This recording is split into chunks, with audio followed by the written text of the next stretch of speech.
The sign behind me on the wall says Nesso Group, and you might wonder what that is. Well, they're mainly insurance, but then I want to show you where Nesso Group is located. If you check out this space, it's gorgeous.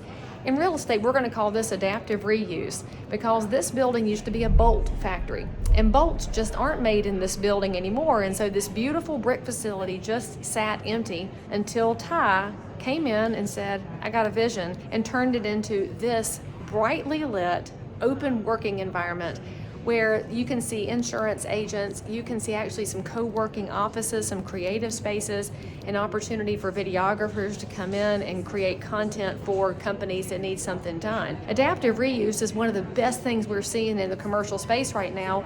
Instead of tearing something down just because it's empty, how about we build it back up with creativity? Adaptive reuse might look like taking a facility such as this from bolts to insurance. It could also look like taking an empty, giant big box space and turning it into condos or apartments. In the Cabarrus County area, we've seen a ton of this. If you're looking in Concord, Gibson Mill is the southeast largest antique store. It used to be a textile mill.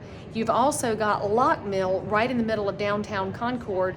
Used to be textiles and is now apartments, condos, and offices. Whenever you see that happening, you should also know the realtors are part of this conversation because we have continued to advocate for historic tax credits at the state level, and in Raleigh, those have been funded to allow people to be rewarded for keeping the beauty of this architecture in our communities, keep the character, keep the history, and turn it into something that's really useful today for our citizens, our jobs, and our news story. So make sure that you ask your realtor about opportunities to be a part of this.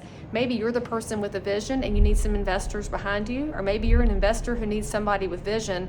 Regardless, it's your realtor that can help you put those pieces together. So if you're in Cabarrus County, call me. And if you're somewhere else, I got a friend for you who can find something like a bolt factory and make it into everything that you dreamed of.